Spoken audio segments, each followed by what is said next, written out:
다 함께 찬송가 185장 이 기쁜 소식을 함께 찬양하시겠습니다.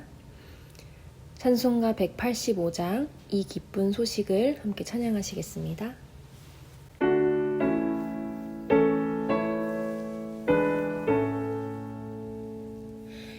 이 기쁜 소식을 온 세상 전하세. 큰 환난 고통을 당하는 자에게 주 믿는 성도들 다 전할 소식은 성령이 오셨네. 성령이 오셨네. 성령이 오셨네. 내 주님 보내신 성령이 오셨네. 이 기쁜 소식을 온 세상 전하세. 성령이 오셨네. 만왕의 왕께서 저 사로잡힌 자 다 구원하시고 잠자유 주셨네. 승리의 노래가 온 성에 들리니 성령이 오셨네. 성령이 오셨네. 성령이 오셨네. 내 주님 보내신 성령이 오셨네. 이 기쁜 소식을 온 세상 전하세. 성령이 오셨네.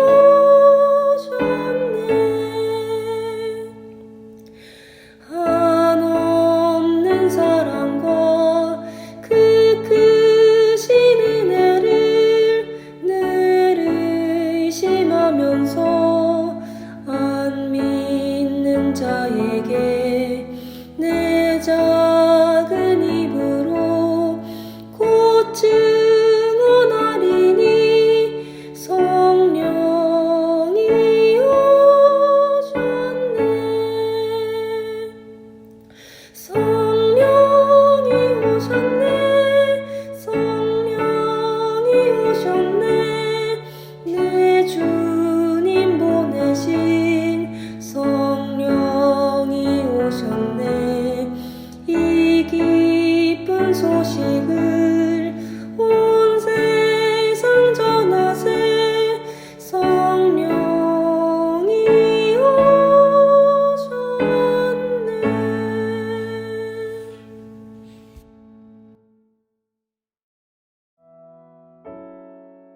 하나님 감사합니다. 귀한 새날을 주시고 하나님 앞에 감사하며 찬양하며 우리에게 허락하신 성령을 기뻐하며 같이 고백하므로 또 예배를 드리게 하시니 감사합니다. 우리 가운데 하나님께서 성령 베풀어 주시니 감사합니다. 하나님 말씀을 분별하여 지킬 수 있는 그 성령의 지혜를 허락하시고 예수를 주로 고백할 수 있게 하시며 하나님의 말씀을 지킬 능력과 분별력과 영적 권세와 담력을 주시니 감사합니다. 우리 가운데 주님께서 떠나지 마시며 날마다 성령으로 충만케 해주시기를 간절히 사모합니다. 하나님, 우리의 자녀들이 이 복 얻기를 원합니다. 성령으로 충만하게 하여 주옵소서. 성령을 알지 못하는 세대가 되지 않게 하여 주시고 예배하는 중에 성령을 경험하게 하여 주시고 하나님 앞에 그 말씀과 지혜로 분별하며 기도의 능을 얻으며 하나님 앞에 우뚝 서는 사랑하시는 우리의 후대들 다 될 수 있도록 역사하여 주옵소서. 하나님, 우리의 모든 성도들에게 하나님께서 강건함을 주시기를 원합니다. 연약한 질병이 있습니까? 다 치료하여 주시고 낫게 하시며, 수술을 하였습니까? 속히 회복되게 하여 주시고, 태중에 아이가 있습니까? 잘 자라며 또 그 모든 산모도 강건케 하여 주시고, 사랑하시는 권속들에게 불면증도 사라지고 소화도 잘 되고 또 목이 잠긴 것도 치료하여 주시고 머리부터 발끝까지 그 모든 연약한 질환들을 낫게 하시며 암들이 떠나가며 하나님의 성령으로 강건하여 줘서 주님을 찬송하며 부족함이 없도록 역사하여 주옵소서. 교회의 모든 건축의 여정들 이제 10월 달에 그렇게 경계 측량을 시작함으로써 또 시작하게 될 줄로 압니다. 그 모든 상황들 주님께서 긍휼로 붙들어 주시고 필요한 모든 것들을 허락하시며 우리가 함께 기도하며 예배하며 주님 앞에 준비할 때에 놀라운 하나님의 임재와 능력과 인도하심을 경험하는 그런 은혜의 감사의 시간들 되게 하여 주시기를 원합니다. 또 하나님 그린 워십이 오늘 저녁에 또한 드려집니다. 같이 그렇게 또 함께 모여서 예배하며 성령의 말씀 능력을 경험하는 복된 한 날 될 수 있도록 역사하여 주옵소서. 예배 시종을 주님께 의탁하오며 우리 주 예수님의 이름으로 감사하며 기도하옵나이다. 아멘. 우리 암송하실 말씀은 로마서 1장 16절입니다. 우리 같이 읽고 암송합니다. 내가 복음을 부끄러워하지 아니하노니 이 복음은 모든 믿는 자에게 구원을 주시는 하나님의 능력이 됨이라. 먼저는 유대인에게요 그리고 헬라인에게로다. 로마서 1장 16절 말씀. 아멘. 오늘 우리에게 주시는 하나님 말씀은 민수기 15장 30절에서 41절입니다. 민수기 15장 30절에서 41절. 우리 한 절씩 교독하겠습니다. 본토인이든지 타국인이든지 고의로 무엇을 범하면 누구나 여호와를 비방하는 자니 그의 백성 중에서 끊어질 것이라. 그런 사람은 여호와의 말씀을 멸시하고 그의 명령을 파괴하였은즉 그의 죄악이 자기에게로 돌아가서 온전히 끊어지리라. 이스라엘 자손이 광야에 거류할 때에 안식일에 어떤 사람이 나무한 것을 발견한지라. 그 나무하는 자를 발견한 자들이 그를 모세와 아론과 온 회중 앞으로 끌어왔으나 어떻게 처치할는지 지시하심을 받지 못한 고로 가두었더니 여호와께서 모세에게 이르시되 그 사람을 반드시 죽일지니 온 회중이 진영 밖에서 돌로 그를 칠지니라. 온 회중이 곧 그를 진영 밖으로 끌어내고 돌로 그를 쳐 죽여서 여호와께서 모세에게 명령하신 대로 하니라. 여호와께서 모세에게 말씀하여 이르시되 이스라엘 자손에게 명령하여 대대로 그들의 옷단 귀에 술을 만들고 청색끈을 그 귀의 술에 더하라. 이 술은 너희가 보고 여호와의 모든 계명을 기억하여 준행하고 너희를 방종하게 하는 자신의 마음과 눈의 욕심을 따라 음행하지 않게 하기 위함이라. 그리하여 너희가 내 모든 계명을 기억하고 행하면 너희의 하나님 앞에 거룩하리라. 나는 여호와 너희 하나님이라. 나는 너희의 하나님이 되려고 너희를 애굽 땅에서 인도해 내었느니라. 나는 여호와 너희의 하나님이니라. 아멘. 어제의 말씀이 하나님은 우리를 어떻게 돌보시는가라는 제목으로 말씀을 전했었습니다. 이어서 계속해서 같은 제목으로 부제로는 신앙 노선을 분명히 하십시오라는 제목으로 말씀을 나누겠습니다. 어제 설교에 이제 민수기 15장 30절 전에 이제 부분들을 묵상해 보았을 때에 그 적어놨던 대로 두 주제를 우리가 진리를 살펴보게 되었었습니다. 구원의 첫 열매를 주시는 하나님 아버지께서 영원토록 우리를 돌보십니다. 우리의 연약과 실수를 덮어주심으로 하나님 아버지께서 친히 돌보십니다. 하나님은 그런 방식으로 그런 은혜들로 우리를 돌보신다. 오늘 또 두 가지를 더 살펴볼 텐데 오늘 말씀에서 깨닫는 것은 또 이 진리입니다. 성령 안에서 예수를 주로 시인하는 순전한 삶을 살도록 돌보십니다. 우리 3번 같이 한번 읽어볼까요? 시작. 성령 안에서 예수를 주로 시인하는 순전한 삶을 살도록 돌보십니다. 아멘입니다.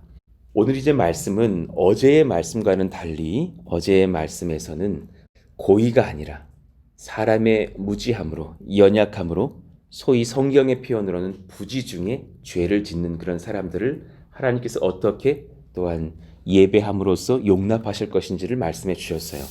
근데 오늘은 반대로 고의로 죄를 짓는 자들에 대한 말씀이에요. 고의로 하나님을 비방하는 그런 자들을 구약 시대에는 하나님께서 용납하지 않으셨다라는 것을 보게 됩니다.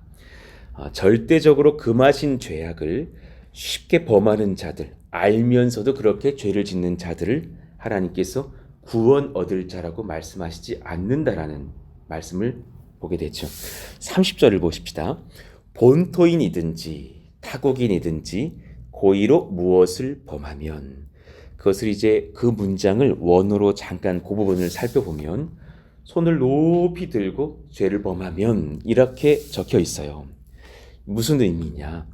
그러니까 하나님의 말씀을 쉽게 어기면서 아주 교만한 자가 손을 높이 들고 자신의 어떤 행동을 과시하면서 행동하듯이 죄인 줄을 알면서도 공개적으로 범하는 죄악을 하나님 앞에서, 하나님을 믿는 백성들 앞에서 범죄하여 행한다면 그 사람은 용서받지 못할 것이다 라는 말씀을 하신 거예요.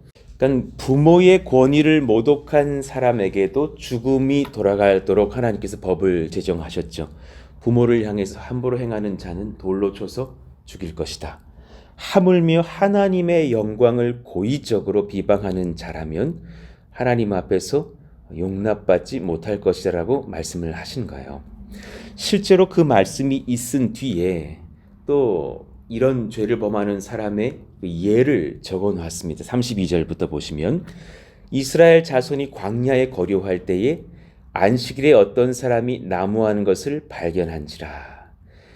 너무나 뻔히 안식일이라는 것을 알고 있었고 안식일에는 일하지 않아야 한다는 것을 들은 사람이 하나님을 업신여기며 안식일에 나무를 하고 일을 하고 있었다. 그 나무하는 자를 발견한 자들이 그를 모세와 아론과 온 회중 앞으로 끌어왔으나 이거 죄인 것은 알겠는데 어떻게 해야 할지를 잘 모르겠고 또 사람이 함부로 사람을 그렇게 죽이는 것이 가당한 것인가 두려웠겠죠. 34절에 보니까 어떻게 처치하는지 지시하심을 받지 못한 고로 가두었더니, 그랬더니 이제 하나님께서 모세를 통하여서 말씀을 하시는 거예요. 35절 참 무서운 말씀이죠. 여호와께서 모세에게 이르시되 그 사람을 반드시 죽일지니 온 회중이 진영 밖에서 돌로 그를 칠지니라. 실제로 그렇게 하나님께서 그를 돌로 쳐서 죽게 하시는 징계를, 심판을 하신 것이죠. 그러니까 심지어 출애굽기 35장을 보시면 읽어보시죠. 제가 1절 2절 읽을게요. 모세가 이스라엘 자손의 온 회중을 모으고 그들에게 이르되 여호와께서 너희에게 명령하사 행하게 하신 말씀이 이러하니라. 엿새 동안은 일하고 일곱째 날은 너희를 위한 거룩한 날이니 여호와께 엄숙한 안식일이라. 누구든지 이 날에 일하는 자는 죽일지니. 3절 읽어보시죠. 시작. 안식일에는 너희의 모든 처소에서 불도 피우지 말지니라. 그 정도로 불을 피우는 것도 일이 될 만큼 일하지 말고 하나님 앞에서 안식하며 예배할 것이라 그러셨어요. 일체의 노동을 다 금하시면서 하나님 앞에 예배하고 쉬는 그런 안식일로서 예배할지니라 말씀하신 거예요. 근데 이 사실을 엄연히 알면서도 안식일에 나무를 한 것은 고의적으로 하나님을 업신여기고 명령을 거역하는 행위가 되었다라는 것이죠. 그래서 실제적으로 순종을 합니다. 36절 온 회중이 곧 그를 진영 밖으로 끌어내고 돌로 그를 쳐 죽여서 여호와께서 모세에게 명령하신 대로 하니라. 그러니까 이 말씀은 이제 우리가 신약의 또 예수님 이후에 성령의 세대로서 우리가 받을 때에 하나님 백성은 결코 하나님의 명령을 가볍게 어길 수 없는 자들이라는 것을 전제하게 됩니다. 하나님 백성은 주의 명령을 가볍게 여길 수 있는 자들로 살아갈 수가 없다라는 것이죠. 오늘 그 부분에 대해서 이제 우리 오늘 현대교회가 어떻게 받아야 되는지를 풀어가겠습니다. 하나님의 말씀을 업신여기는 하나님께 구원받은 백성은 존재할 수가 없습니다. 그렇죠? 이 둘은 호환이 될 수가 없습니다.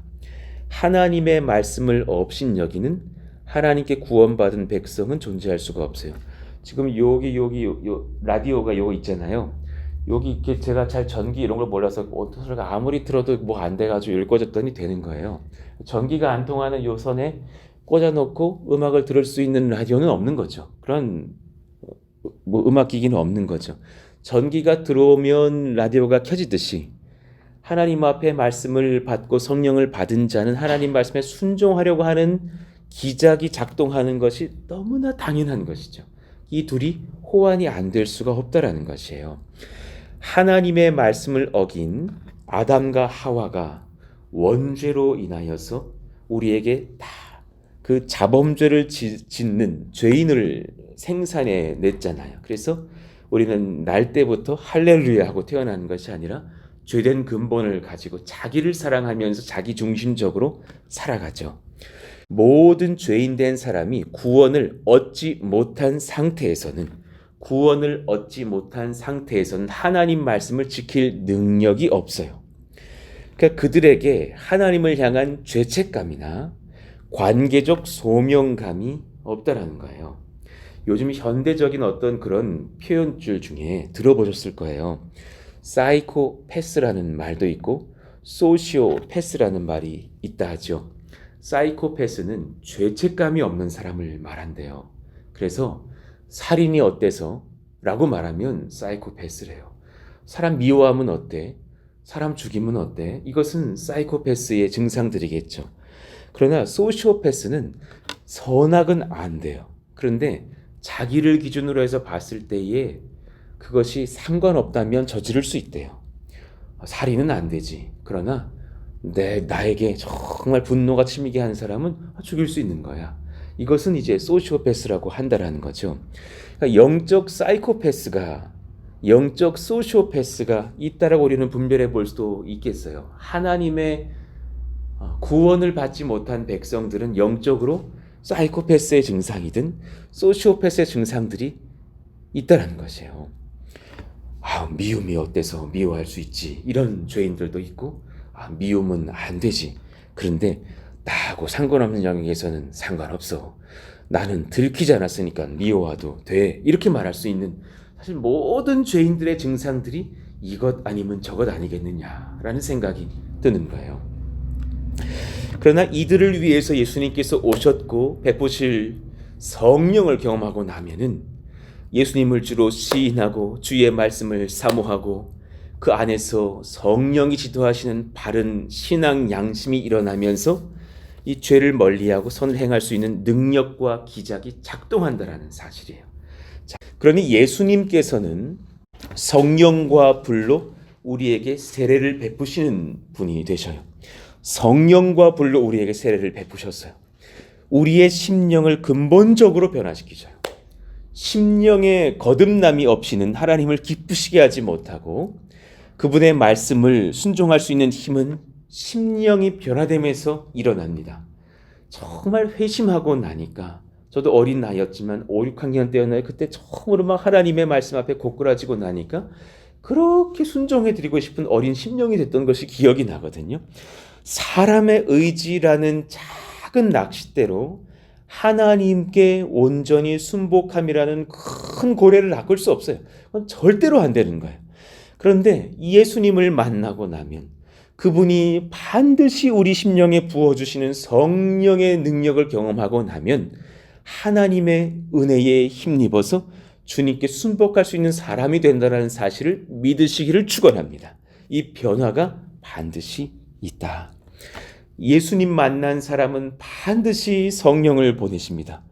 어떤 분이 그러셔요. 주를 만났는데 왜 저는 성령의 경험을 하지 못하죠? 그분에게 나오면 어쩌면 특별한 성령의 능력을 사모했는지 몰라요.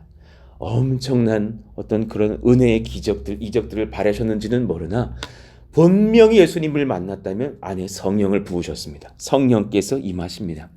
마태복음 3장 11절이요. 우리 같이 한번 읽어보십시다.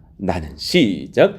나는 너희로 회개하게 하기 위하여 물로 세례를 베풀거니와 내 뒤에 오시는 이는 나보다 능력이 많으시니 나는 그의 신을 들기도 감당하지 못하겠노라. 그는 성령과 불로 너희에게 세례를 베푸실 것이요. 할렐루야. 우리 모든 권속들에게, 이 음성의 말씀을 들으시는 모든 성도들에게 예수께서 성령의 능력, 성령의 불로 세례 베푸시기를 예수 이름으로 축원합니다. 그 은혜 얻으시기를 원합니다. 그러니까 성령을 경험하면, 성령이 내 안에 들어오시면 내 마음을 지배했던 악한 영들을 쫓아내십니다. 그리고 싸울 수 있는 권세를 주십니다. 예수님께 순복하며 주의 말씀 사모하며 경외함으로 지키게 하십니다. 그러니 막 코로나 때 이 증상이 있으면 바른 겁니다. 너무 막 예배가 사모가 되고 이거 영상으로는 부족해, 이런 증상이 나타나고 기도하면서 하나님을 만나고 더 간구해 드리고 싶고 기도를 잠시 놓칠 때면 막 마음이 괴롭고 성령이 계신 증상들이죠. 하나님의 말씀을 사모하고 경외함으로 지키게 하십니다. 마태복음 12장 28절, 내가 하나님의 성령을 힘입어 귀신을 쫓아내는 것이면 하나님의 나라가 이미 너희에게 임하였느니라. 성령께서 그 안에 오셔서 이제 악한 영들을 쫓아내시고 하나님의 나라를 세우십니다. 그러니까 내 안에 여러분 그 성령이 임하셨다라는 것을 믿고 담대하시기를 축원합니다. 악한 영에 막 사로잡혀서 두려울 때에 정말 내 안에 성령이 계신 거로 담대한 사람 되십시오. 하나님을 의지하고 그 죄를 이겨내고 악한 영을 쫓아낼 수 있습니다. 두려움이 사라집니다. 정말 성령의 사람은 이 생각을 합니다. 내가 구원받은 자인데 혹여 내가 내일 죽을지라도 두려울 게 뭔가. 하나님이 나를 구원하실 천국 백성으로 삼으셨는데 그 심령 안에서 담대하시고 성령으로 충만하시기를 원합니다. 마가복음 12장 36절, 다윗도 이렇게 고백을 했죠.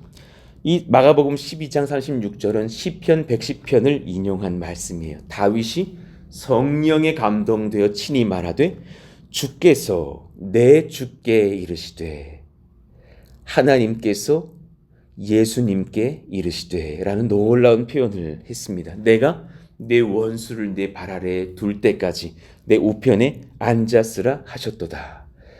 그러니 하나님 보좌 우편에 앉아 계시는 우리 주 예수님을 성령으로 감동되어 바라보며 이 시편 110편 1절을 선포하였습니다. 구약의 성도들도 예외가 아닌 것이죠.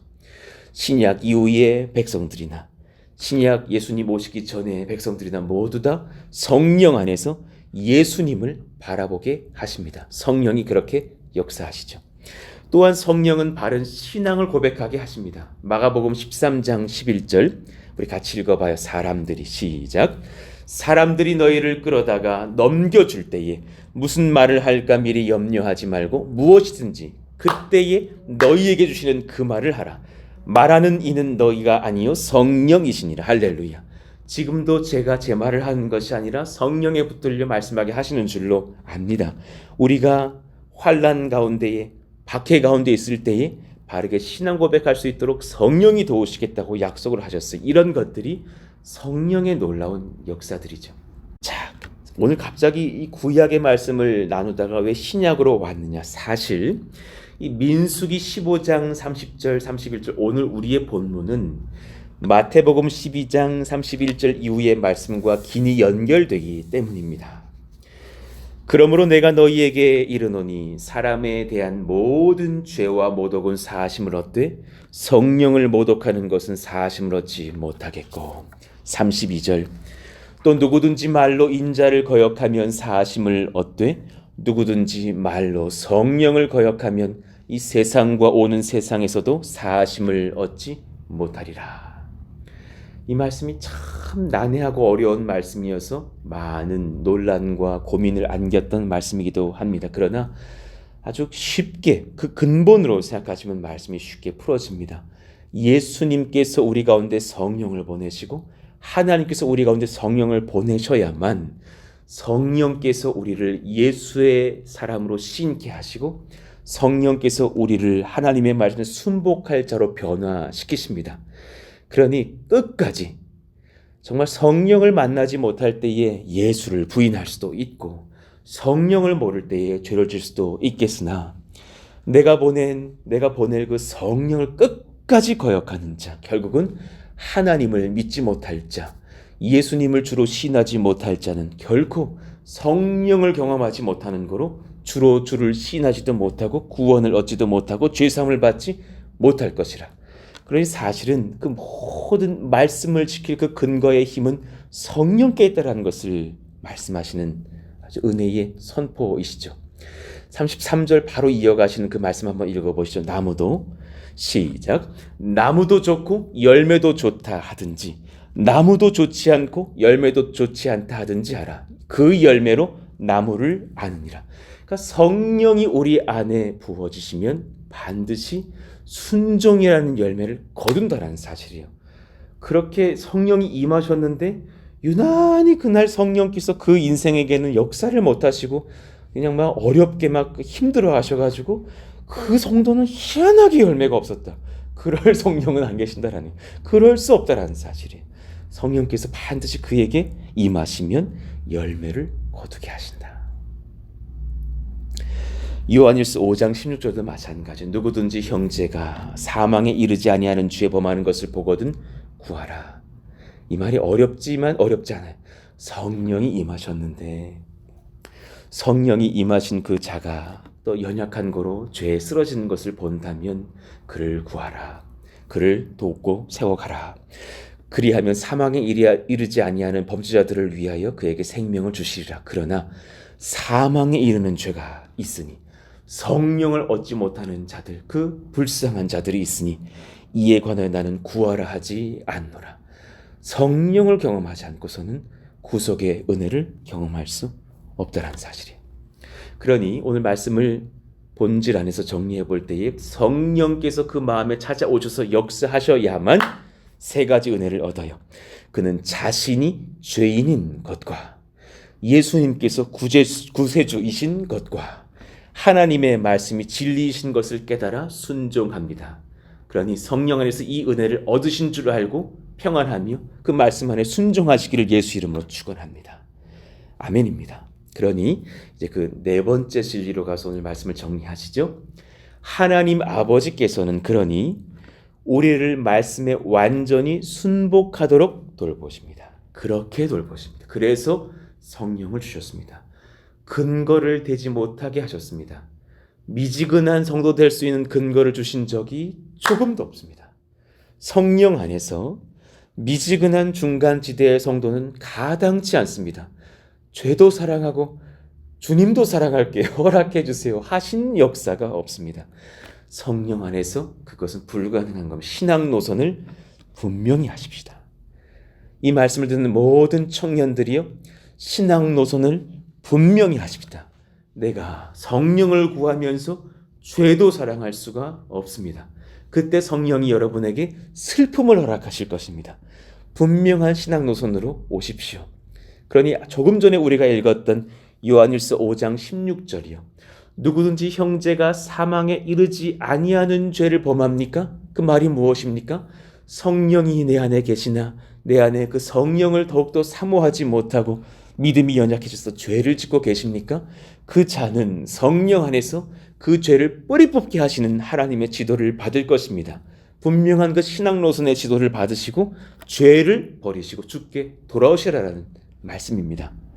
성령 안에 중간지대는 없습니다. 그러니 오늘 말씀 안에서 이제 그들을 말씀으로 인도하시는 지혜로 이끄셔요. 37절부터 41절 사이를 한번 보시다가 우리 39절 같이 읽죠. 여호와께서 모세에게 말씀하여 이르시되 이스라엘 자손에게 명령하여 대대로 그들의 옷단 귀에 술을 만들고 청색끈을 그 귀의 술에 더하라. 우리 이하의 말씀 같이 읽을까요? 이 술은 너희가 보고 여호와의 모든 계명을 기억하여 준행하고 너희를 방종하게 하는 자신의 마음과 눈의 욕심을 따라 음행하지 않게 하기 위함이라. 그리하여 너희가 내 모든 계명을 기억하고 행하면 너희의 하나님 앞에 거룩하리라. 나는 너희 여호와 너희 하나님이라. 나는 너희의 하나님이 되려고 너희를 애굽 땅에서 인도해 내었느니라. 나는 여호와 너희의 하나님이니라. 아멘입니다. 그렇게 죄를 이길 수 있는 근거를 얻는 힘이 어디 있느냐?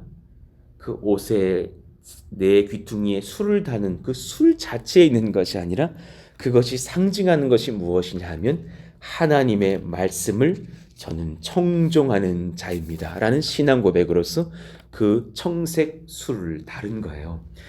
40절의 말씀처럼요. 내 모든 계명을 기억하고 행하라. 저는 주님의 말씀을 날마다 묵상하고 기억하고 행하겠습니다. 오늘 이 말씀이 여러분의 귓가에 울리고 있습니까? 하나님 안에서 그 성령 안에서 주의 신앙 노선 안으로 들어오시기를 원합니다. 그래서 마음의 욕심, 눈의 욕심, 그렇게 내 마음의 죄를 따라서 행하지 않으시기를 원합니다. 이 말씀을 신약의 요한계시록 3장 14절부터 20절이 또한 증거합니다. 자, 14절 이유를 한번 보시죠. 라오디게아 교회의 사자에게 편지하라. 그리고 예수님을 소개하시는데 아멘이시오, 충성되고 참된 증인이시오, 하나님의 창조의 근본이신 이가 이르시되, 다시 말하면 신앙에 미지근함이 전혀 없으신 충성된 하나님의 아들께서 말씀하시되, 이 의미입니다. 15절 내가 네 행위를 아노니 내가 차지도 아니하고 뜨겁지도 아니하도다. 내가 차든지 뜨겁든지 하기를 원하노라. 성령은 미지근한 역사를 하려고 너에게 부어주신 것이 아니니 하나님 앞에 뜨겁기를 원하노라 말씀하시는 거예요. 내가 이같이 미지근하여 뜨겁지도 아니하고 차지도 아니하니 내 입에서 너를 토하여 버리리라. 내가 말하기를 나는 부자라 부요하여 부족한 것이 없다 하나 말씀을 잊은 거요. 육신의 눈으로 비교하면서 교만의 마음으로 흡족한지는 모르겠으나 그는 지금 미지근한 사람이 되어버렸어요. 내 곤고한 것과 가련한 것과 가난한 것과 눈먼 것과 벌거벗은 것을 알지 못하는 것. 성령은 바깥을 보시는 것이 아니라 심령 중심을 보시기 때문입니다. 그는 영적으로 성령을 알지 못하면서 미지근합니다. 말씀을 놓쳤습니다. 그에게 영적 권세가 없습니다. 그러니 18절의 말씀을 주셨습니다. 우리 같이 읽으십시다. 시작. 내가 너를 권하노니 내게서 불로 연단한 금을 사서 부요하게 하고 흰옷을 사서 입어 벌거벗은 수치를 보이지 않게 하고 안약을 사서 눈에 발라 보게 하라. 이 말씀을 묵상하건대 불로 연단한 금은 성령을 의미하고 흰옷을 사서 입으라는 것은 예수의 보혈로 우리의 죄를 덮으라라는 말씀을 의미하고 안약을 사라라는 것은 말씀의 권세로 그 시력의 힘을 얻고 영력을 얻어서 순종하라는 말씀이 아니겠습니까? 우리 가운데 이 신앙 노선이 분명해지는 역사로 아버지 하나님께서 인도하신다라는 말씀입니다. 그러니 우리가 늘 전도할 때 읽었던 그 20절 이하의 말씀은 사실은 미지근한 신앙인들을 향해서 예수께서 문을 두드리시서 그 마음에 성령 부으시겠다라는 말씀입니다. 볼지어다 내가 문 밖에 서서 두드리노니 누구든지 내 음성을 듣고 문을 열면 미지근한 자들아 내가 너의 마음의 문을 두드리노니 나에게 마음의 문을 열어주면 내가 너에게 성령을 붓고 말씀을 부을 것이라. 하나님 앞에 뜨거운 성도로 회복을 받고 나와 더불어 먹을지어다 말씀하십니다. 말씀을 정리하겠습니다. 이틀에 걸쳐서 하나님 아버지께서 우리를 어떻게 돌보시는지에 대한 4가지 돌봄에 대해서 배웠습니다. 구원의 첫 열매 주시는 주님 하나님 아버지께서 영원토록 우리를 돌보십니다. 평안하시기를 원합니다. 절대적으로 평안하십시오. 우리 연약과 실수를 덮어주심으로 하나님 아버지께서 친히 돌보십니다. 연약한 것을 덮어주시는 긍휼의 아버지십니다. 성령 안에서 예수를 주로 시인하는 순전한 삶을 살도록 돌보십니다. 그래서 하나님의 말씀을 지킬 수 있도록 성령을 부으십니다. 마지막으로 하나님 아버지께서 말씀에 완전히 순복하는 그런 미지근한 신앙 노선이 아니라 뜨거운 신앙의 바른 노선을 살 수 있도록 우리를 초대하시고 돌보십니다. 그렇게 하나님 앞에 은혜를 얻고 바른 지도를 받는 아버지 하나님의 돌봄 받는 저희들 모두가 되시기를 예수의 이름으로 축원합니다. 오늘 말씀을 기억하시면서 우리 아까 불렀던 그 찬양 1절만 부르시고 한번 기도하실까요? 이 기쁜 소식, 진짜 기쁜 소식은 성령이 오셨다라는 말씀입니다. 하나님, 우리 가운데 성령이 오셔서 예수님 믿게 하시고 말씀을 듣게 하시고 순종할 수 있는 권세 주시니 감사합니다. 성령이 역사하셔서 우리 가운데 뜨거운 신앙노선 잘 지킬 수 있도록 역사해 주시기를 원한다고 우리가 한번 1절 찬양하고 기도하기를 원합니다.